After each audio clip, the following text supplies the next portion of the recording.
I keep coming back to this idea of speed, this concept of moving fast, taking fast action. And this is something that successful people, entrepreneurs, athletes, a lot of people talk about this. And it has never really clicked for me why this is so key until recently. The reason is very simple, at least for me. It is not about the external world. It's not about moving faster so you can get results faster, even though that is also what happens. It is more about moving fast so you build the momentum within yourself. You move fast, you don't allow those breaks to start doubting things, to start questioning whether you're actually doing the right thing. For me, a huge thing that has been holding me back in achieving basically any of the goals I've had was questioning whether I was doing the right thing, was questioning whether I should do it this way or do it that way, and then I would start thinking about it, and then I would have a lot of resistance, and I would end up not doing anything or delaying it for a long time, for example with content. And so when you move fast, there's no time to think. When your house is on fire, you run fast and it will feel effortless because you cannot experience effort unless you are thinking about it. You could be in the most difficult situation you will ever be in. You could be fighting for your life. But in that moment, it will not be difficult because you will be present in the now. You will be within yourself. You will be acting because there's no other way, right? If your life is in danger, you have to move. You have to act. You have no time to think about, okay, but what if this fails? What if it doesn't work? What if whatever? It doesn't matter in that moment because your only course of action is to take action. And I think the wisdom in that is that you can realize that the more you think, the harder it becomes to take action. If you are moving, it is easy to keep moving, right? We have momentum, and if we think about it, it makes sense. Momentum means we put a body into motion, and then if that body is in motion, it is more easy to keep in motion. And this is true in, like, you can find a million examples and metaphors for this. For example, in training, if you want to, let's say you're out of shape and you want to get in shape, getting from 0 to 100, or rather getting from 0 to 10 is very, very difficult. Getting from 10 to 100 is much easier. Once you have built a certain amount of physique, let's say, for example, I've gained a lot of muscle in the last couple of years, and I've now had periods where I train much less, where I was sick many times. I broke my foot last year. And so there have been many kind of interruptions, but because I've started and built this foundation, it is very easy to maintain that. It is very difficult to build your body out of nothing. It is very difficult to lose a lot of fat, for example, and get into a healthier body composition. It is very difficult to go from being very skinny, how I was, to building some muscle. And this is kind of momentum on a big scale. But also in a smaller scale, let's say you start the day and in the morning you train, and even if it's just half an hour or an hour, you just get a training in. You listen to music, you're hyped up, you then do some productive work, you do something useful. It will be way easier to then keep that momentum, just keep doing something, even if it's not the most important, the most productive thing, you just keep the ball rolling. And that will be way easier than, for example, saying, okay, I only have to do 2 hours of work, so I will watch Instagram reels the whole day, and then 2 hours before bed, I will just sit down and do the thing.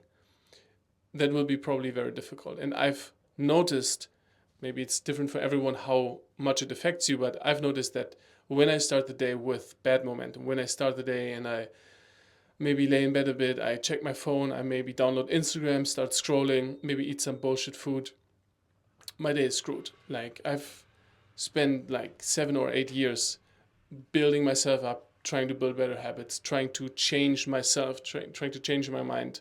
And still, if I start with bad momentum, I'm fucked for the day. And I still ask myself, like, how is that possible that I'm still so vulnerable to screwing up? But I do think it is the case for most people. And I think from what I've heard, also from, even if you listen to the Navy SEALs, if you listen to like high level military operators talking about their routine, many of them mention that if they are completely thrown out of their routine, they perform significantly worse than they would otherwise. And so you would think that all of those people that we might look up to, we see a David Goggins, we see a whatever. I'm not the biggest David Goggins fan, but as an example, he is someone who has accomplished a lot of things. He has done very difficult things. And if you would put him out of his routine, he would probably struggle as well. And I think the key is to understand that momentum really is the reason why some people can do so much and can do seemingly like inhuman levels of effort and get extraordinary outcomes. Trying to go from 0 to 100, trying to go from 0 to that level, I think is very difficult, and I've tried many times and I've failed every single time. And I have like a lot of friends who've had a similar mindset of maybe you have a period where you're not super productive, maybe your habits are not really dialed in, and so then you say, okay, I will make a cut. I will start now, like cut all the bullshit. I will focus. I will lock in, and I will like set a new standard for myself. And typically people set the bar very high, and then after 2 weeks they're back to falling into a rut. They're back to their old patterns. And I think the reason is that they try to go from 0 to 100, and they don't realize that they would get there if they just focused on building momentum. If you worry about the whole day having to be productive, if you wake up in the morning and you think, okay, I have to train and then I have to work 6 hours and then I have to train again and then I have to work another 6 hours, like where is the fun? Like where's the rest? Like you will get anxious, you will overthink it, and you will probably struggle to do anything. But if you just start the day and you just focus on being in the now and you just do the best workout you can, and then you just start working and you just focus on doing one thing. This is also a key point, and I want to make videos to basically develop my thoughts around the concept of presence, of being in the now. There's a book called The Power of Now, which I've read I think 3-4 times, and then I've listened to the audiobook I think 7 or 8 times within the last 2 years. So there was a time, I think it was 2024, where I listened to the book I think 7 or 8 times in that year. It was the year where I discovered the book. And so the reason I'm telling you this is because this book has been extremely insightful for me, and it has been something that I had to keep revisiting, and that I will probably have to keep revisiting for the next 50 years, probably until the day I die. But I have to keep reminding myself that the now is all we have. And the reason I'm telling you this now is because this is directly related to the concept of momentum. If you think about all the stuff you have to do in the future, if you think about, and we can go beyond the day, right? If you think about all the stuff you have to do in the day, it can be very overwhelming. If you then think about all the stuff you have to do in that phase of your life in terms of achieving your goal, it will be impossible. Think about the people who have accomplished very remarkable things, and just the person that pops into my mind right now is Elon Musk. He has objectively achieved ridiculous feats, and he has built has built multiple of the biggest companies in the world. He has been very, very, very successful in his endeavors. And there is no way that he would have been able to achieve that if every day he was thinking about all the million things that he will have to do in order to make his vision of going to Mars, of having this impact on humanity, making this real. I think he has this vision, and it fuels him, and I think it fuels him like no one else. But I'm pretty sure, and I don't know him, so this is just speculation, but my assumption is that he focuses on what needs to get done right now. What is the problem that we need to solve? This is also a business lesson that I've heard many times, that I've tried to learn, which is to not solve problems that aren't there. Instead of thinking about all the stuff in the future that might be important, also with client work, instead of already anticipating a lot of other stuff you can do for clients and getting too sidetracked or building systems that are way too big, overcomplicating things, just focusing, okay, what problem are we solving right now? What is the actual constraint that we're solving? And so you bring yourself into the now, you bring yourself into what matters. And in terms of momentum, right, which is kind of the topic that I'm trying to touch on, if you bring yourself into the now and you just focus on doing something now. You just focus on doing the right thing now. It will become easier to then do the next thing in the next moment, right? You cannot do the entire work of the day right now, because right now I can just do what I'm doing right now. I cannot yet do the stuff that I need to do in 3 hours. And I think I need to do also a video about this specific topic, because I've realized many times, and it keeps reappearing, it keeps being a problem for me, is that when I haven't done exactly what I wanted to do, I start to worry about all the things I will have to do. And instead of focusing on the one thing that I can do right in that moment, I start to worry about all the things, and and I've had this many times, I would get very anxious about what if I will not be able to do or continue doing what I'm doing in the future. And this is kind of a silly thought. But for example, if I'm being productive right now, I would start worrying, okay, what if this is just temporary? What if I will not be able to maintain this? And then tomorrow, next week, next month, I will no longer be able to be as productive. And I've had this thought many times, and it has blocked me in many ways, because I would overthink this so much. But if I really go into this idea, it doesn't make any sense. You cannot anticipate what will happen, and you cannot solve the problems of the future right now. Me worrying about how productive I will be next week has no positive impact on my actual productivity next week. It will only deter from this moment. It will only take away from what I can do right now. And maybe it's a kind of a fear of losing control, and maybe it is the attempt to create some sort of plan, create some sort of routine or habit, or put something into place that will make it easier next week to maintain what I'm doing. There is a place for systems, there's a place for building routines and all of that. That is the key, but I think one thing that is underrated that I really want to convey is that building momentum, moving fast now is the key. Because if you move fast now, you will make it easier for yourself in the future. And you can just try to build trust in yourself that you will figure it out. But it all starts in this moment. You cannot, if it's morning for you right now and you're watching this, you cannot do the work for the entire day. You cannot work 10 hours a day now. You can just work now. You can just do something now. You can just start taking action. And I think maybe it is just me, but I'm assuming that you resonate if you're still watching this. It's this feeling where you start working and you think about the fact that in order for it to be worth it, you will have to continue working the whole day. And I think this is part of the problem. If I sit down and I start working, and if I think that unless I continue the whole day, I'm basically wasting my time, I'm wasting my effort, it creates a very difficult situation, because I either then have to mentally commit to doing the entire day, which is almost impossible, because having ahead of you 10 hours of hard work is a very heavy load on yourself.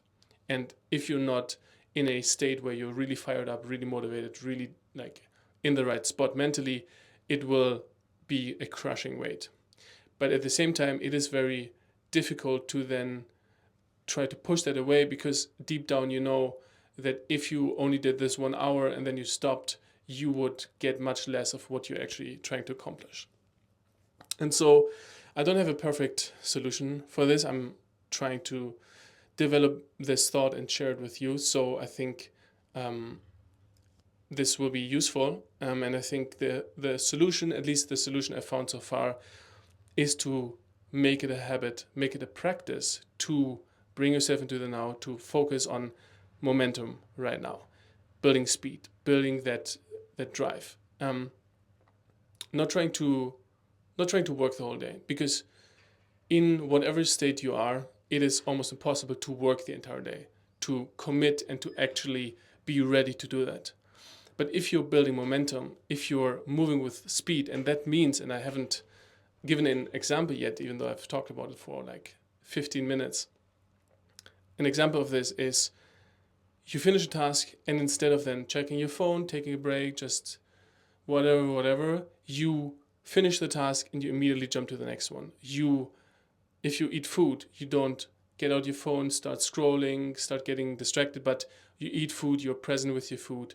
As soon as you're done, you get back. You take breaks, but you take real breaks. So you don't distract yourself and you get back to the task. You refocus. You have this kind of intention to be serious about it. And I think kind of an analogy or a frame that is kind of related to this is imagining that you're in a situation where it matters. Imagining you're in some sort of competition, in some sort of scenario where basically the clock is ticking, and maybe it will stress you out. I think maybe that would not be the optimal way, but basically imagining, okay, this matters. And a way maybe of like a more like friendly way of doing that could be to just focus on doing focus on not wasting time, because then you have more time for your shit. Especially if you work for someone else, this is a very powerful frame. You work fast and you work with all your effort and all your attention, and you work basically as good as you can, not because for that other person you're trying to sacrifice, but rather so you can get your stuff done, you can level up quicker, and then you can do other stuff. You get your work done, you improve as fast as you can, and then you have more time and space, both in the day but also in general, to do your shit. If you half-ass your work, you are fucking yourself over, because let's compare the alternatives. If you half-ass your work, you will be slower, and sure, if you're on a clock, if there's no way of you finishing earlier, then you might say, okay, what is the point of giving it my all, because I have to work 8 hours a day, whatever I do, it doesn't matter, like I'm not being paid by the results. But you actually are, because if you give everything you have in those 8 hours, because you have to spend the 8 hours anyway, right? There's no way around it. So if you give it your all, if you focus on improving and on doing the best work you can do and leaving it all on the field, then you will improve faster. You will show the people around you that you're the type of person who can handle more, who can take more responsibility. And I'm starting to get way off track in terms of what I wanted to talk about, but I'm saying to you that moving fast, building momentum is always worth it. Because even if you were working at McDonald's, giving it your all, I think, is the right way to go. Because if you half-ass it, then you're basically a person who half-asses it at McDonald's, and maybe you only have to do it for 3 months, because then you are pursuing your next opportunity, so you don't give a fuck. But imagine for a moment that you go there and you treat it as if you are the champion walking onto the field, and you say, okay, what if I just try giving it my all, working as hard as I can, with speed, with momentum, being proactive. If you finish something, you can help other people, you can start taking more responsibility. This is also a topic I will make content about.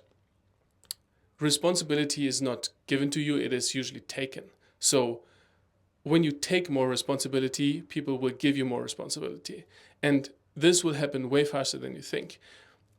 This is the way I used to do it. I used to think that at some point people will give me more responsibility, they will give me more opportunities if I show that I'm doing the right thing, and that's not really how it works. How it works is you do something and then you spot an opportunity to take more responsibility. You see a problem that nobody really would expect from you to solve or to tackle, but because you have moved fast, because you are working with all of your effort and you're pouring your soul into what you're doing, whatever it is, you then have more capacity to take on the next thing. You do something that helps the people around you, your colleagues, your boss. You take on more stuff. You put more stuff on your plate. And before you say that, oh yeah, this is not worth it because I will not get compensated for that, trust me. If you do more, and this is not about gratitude. You will not get paid more or get like a raise because people are so grateful for what you're doing.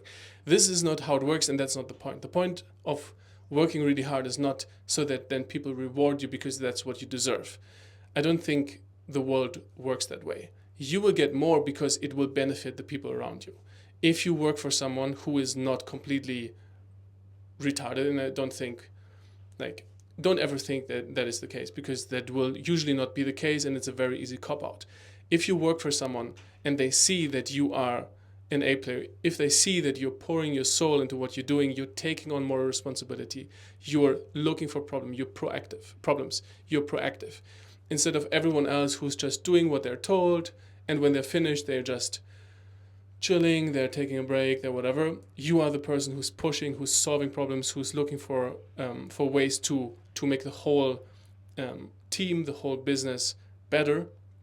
It will not take long until people are like, okay, this is actually a person who is reliable, who takes accountability, takes responsibility, who is proactive. Those people are very rare, and those people are very valuable. And like, you will get raises not because you deserve it, not as a thank you for your hard work, but because it will benefit the business to have like higher quality people in higher positions. It is kind of a no-brainer, but I think a lot of people are too resentful to realize that. If you show that you can, like, if you show that you're a high performer, you will get high performer opportunities. Because if you flip the perspective, if you think like a business owner, if you think like a manager, you have different people in a team, and there's one person who is pushing hard, who's giving, obviously, like you can see this person is giving everything they have. They're proactive, they're solving problems, they're taking responsibility, they see a problem, they start solving it, they have agency, and are not just executing like a drone, like, do this, okay, I've done this, what's next? Those people will not get raises, just because why would you give them a raise? They can do their thing and it's cool. If you show that you're a high performer, then you will get picked out immediately, because those people are rare. And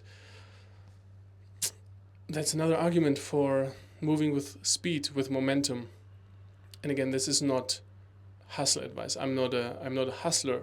I've been working more than I've ever worked, but only because I've found ways to make it more effortless. I've found ways to enable myself to do that. If I was in a bad routine, in a bad spot, working on something that I don't care about, I would underperform, and I would not be impressive in any way. So this is not a point about me trying to act as if I'm such a hyper productive, super cool guy, but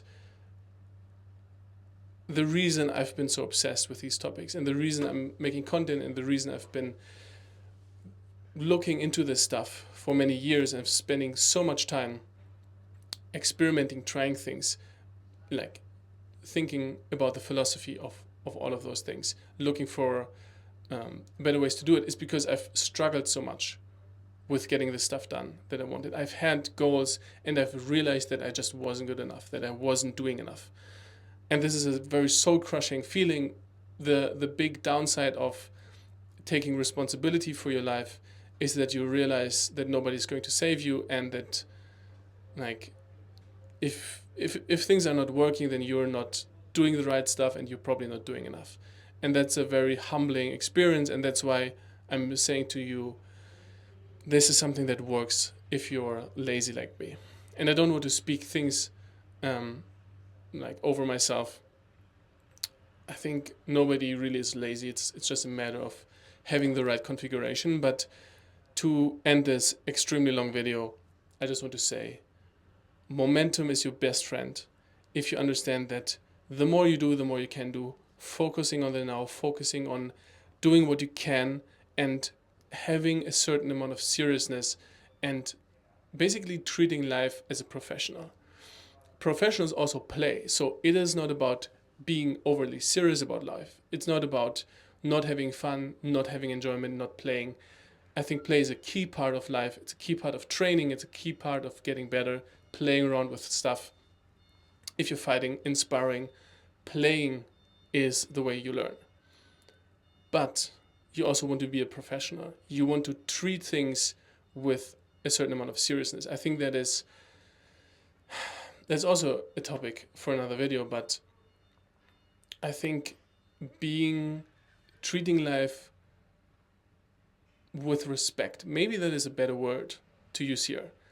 It's not about being overly serious about life, because we're all going to die and nothing we do will matter, because like we will be dust, our children's children will be dust at some point, the sun will explode at some point. Like on the grand scale of things, nothing matters. But I think the best way to get the most out of life, from my very limited experience so far, but from my experience so far, treating life with the respect that it deserves, treating the opportunities you get with the respect they deserve. And this means that you give it your all, that you realize that you have so much more, like the amount of potential every human has is ridiculous. Every single person you see where you're thinking, okay, they're kind of a bum, they're kind of a whatever dimension we judge someone on, this person could blow everyone out of the water if they had the right setup for getting there. And I think if you're watching this still, if you have sat through this probably 20-minute, even maybe even longer video, it means that you are on this path of trying to realize your potential. And I'm on the same path. My biggest obsession is trying to realize more of my potential and getting more out of myself. And I think if you're on this path, it means you're already winning, and you have already won, because you cannot fail. If you have this mindset, you cannot fail. But the path might not be straight. So I think it makes sense to do things that make sense. So this wasn't the best outro, but I hope this was useful. If you have actually watched it until here, please let me know what you think. I would be very, very interested, because this video is probably very messy and unstructured and rambly. So if you're a person who has watched until here, just share your thoughts in the comments. Just like, what do you think about this? What's your story? What's on your mind? I think it would be a very interesting conversation. And if this has resonated with you, then I think this channel might be for you, because I will create more content just rambling, trying to be more concise. I think this was a very barely structured video from a YouTube standpoint, but it was for me very useful to get those thoughts out. So I will see you in the next one, and I hope this was useful.